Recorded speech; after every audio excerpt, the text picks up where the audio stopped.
Have you ever ignored someone's advice and later realized that they were right? Not because the advice was wrong and not because it didn't make sense, but because the person giving it did not look like someone that you were supposed to listen to.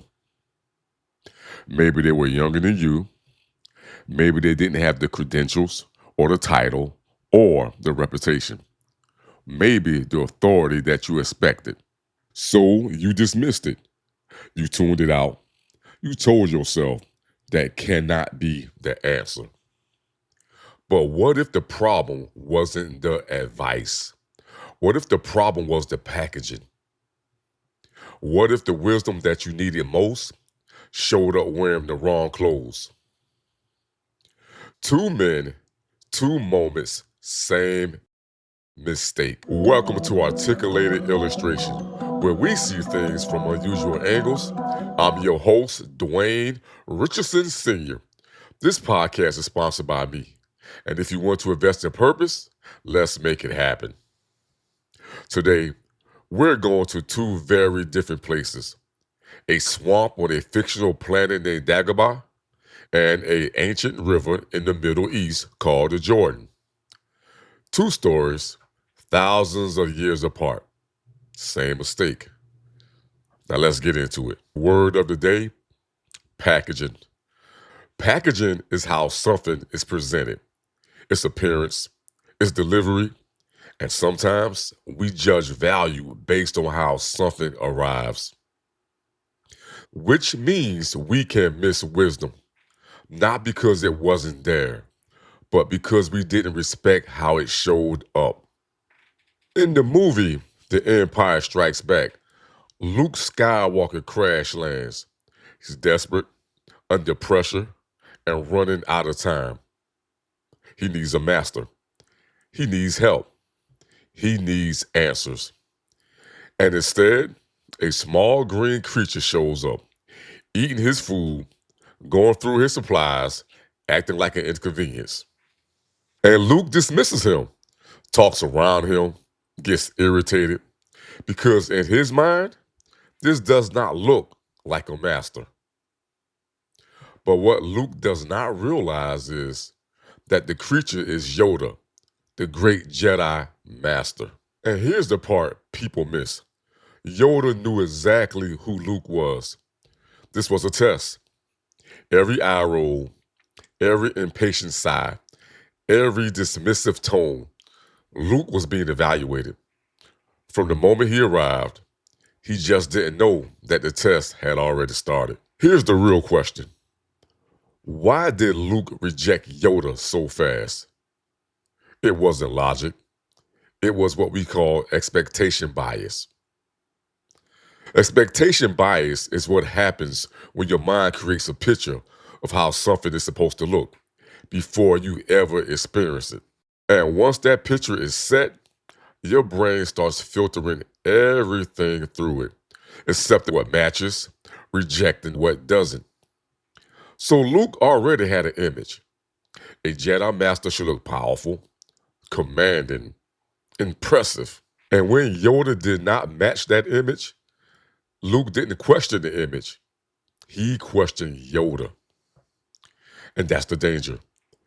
Expectation bias doesn't just shape what you look for, it shapes what you are willing to accept. So even when the truth shows up, if it doesn't match the picture in your mind, you can reject it before you ever gave it a chance.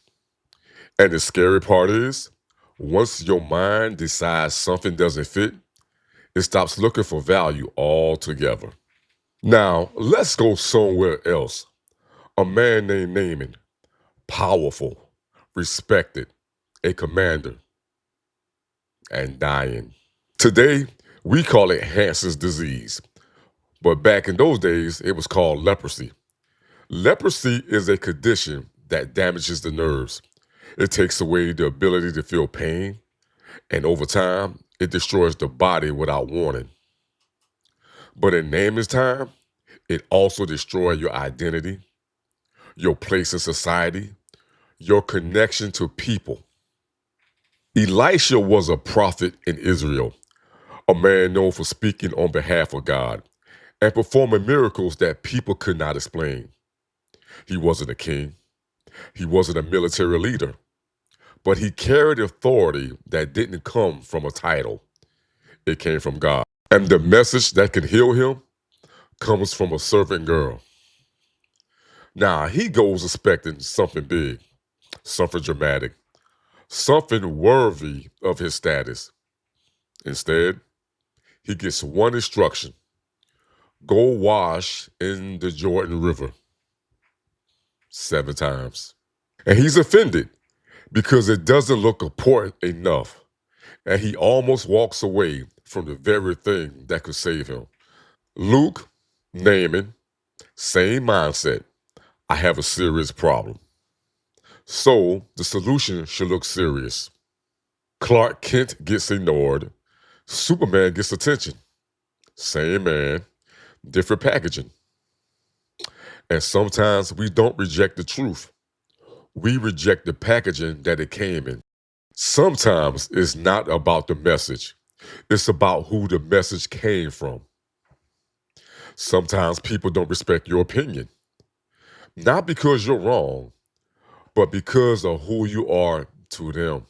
They've already labeled you, already placed you in a box, already decided how seriously they're going to take you.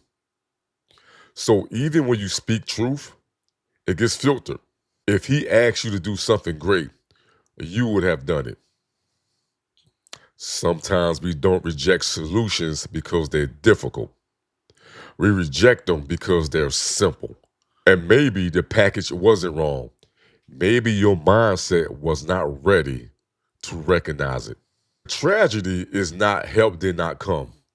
The tragedy is help came and we rejected it because it did not look impressive enough. The problem was never the master. The problem was the student.